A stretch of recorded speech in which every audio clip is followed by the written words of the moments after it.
When Amaka and Dr. Chinedu disappeared, the university tried its best to contain the fallout, but the damage was already done.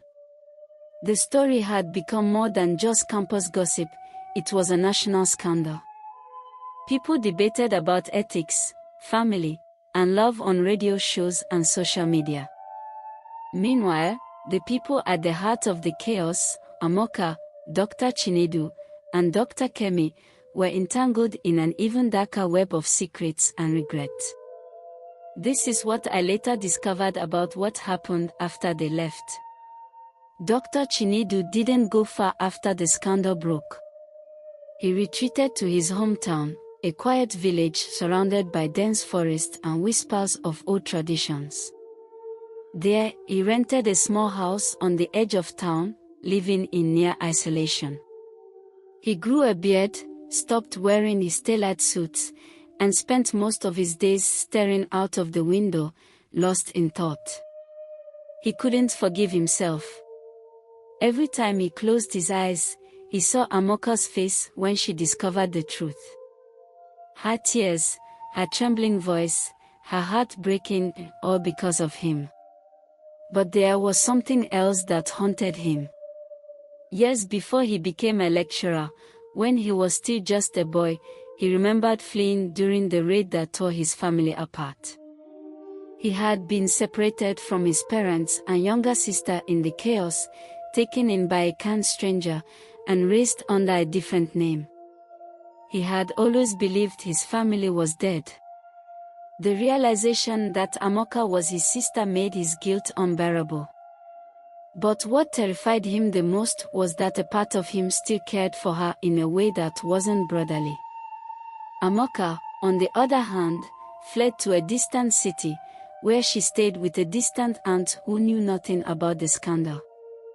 She cut her hair, deleted her social media accounts, and started going by a new name, Chioma.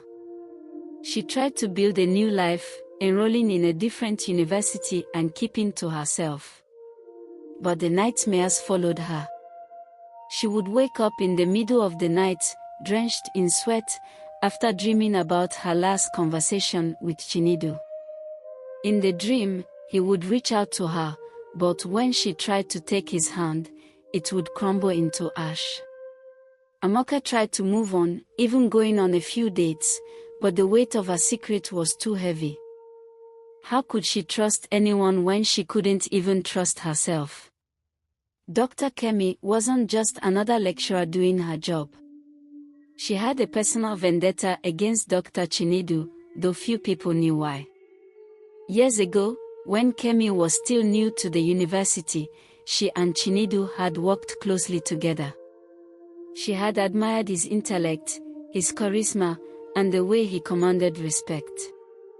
But admiration turned into infatuation, and infatuation into obsession. Kemi had tried to get close to Chinedu, dropping hints, lingering after meetings, even baking him a cake for his birthday. But Chinedu never showed interest. He was polite but distant, treating her like a colleague and nothing more. The rejection stung, but what hurt more was when she saw him with Amaka. Kemi had suspected something was going on long before the scandal broke. She had noticed the way Chinedu looked at Amaka, not like a lecturer but like a man entranced. When the scandal erupted, Kemi felt vindicated, but it wasn't enough. She wanted answers. She wanted to know why he chose Amaka over her, why he risked everything for a student when he wouldn't give her the time of day. Months after Chinedu's disappearance, Kemi began searching for him. She told herself it was about closure, but deep down, she wanted more. She hired a private investigator to track him down, using university funds in a way that would later land her in trouble.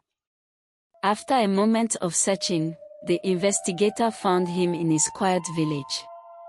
Kemi didn't tell anyone where she was going, she simply packed a bag and drove there.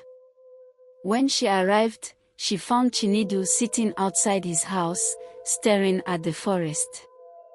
He looked older, more tired, and unkempt.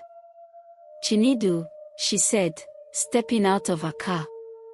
He didn't look surprised to see her. "What are you doing here, Kemi?"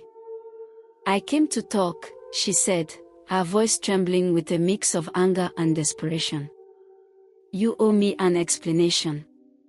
"I owe you nothing," he replied, standing up and heading inside. But Kemi wasn't ready to let him go.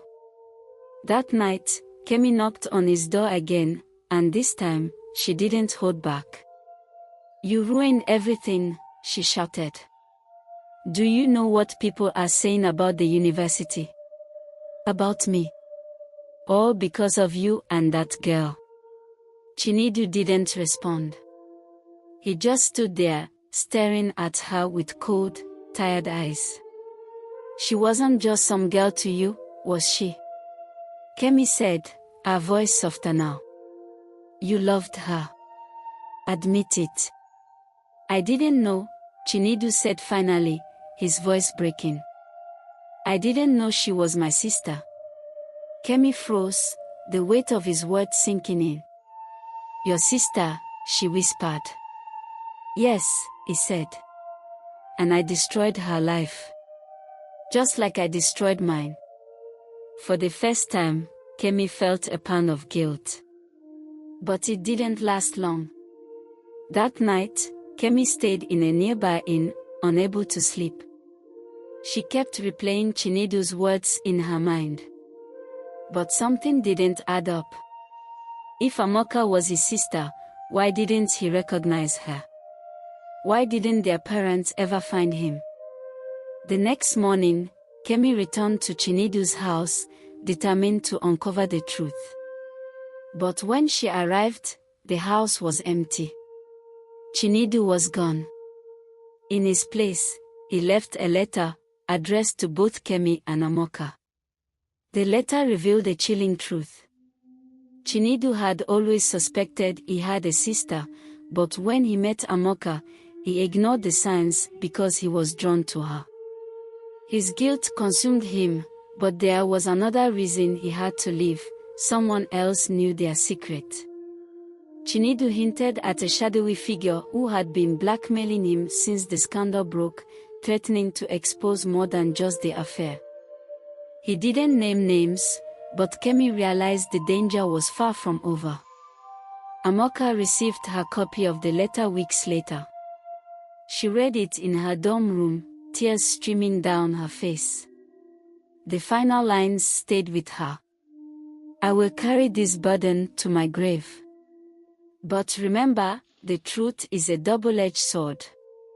Be careful who you trust." Neither Amaka nor Kemi ever saw Chinedu again. Some say he moved to another country, others believe he's living off the grid.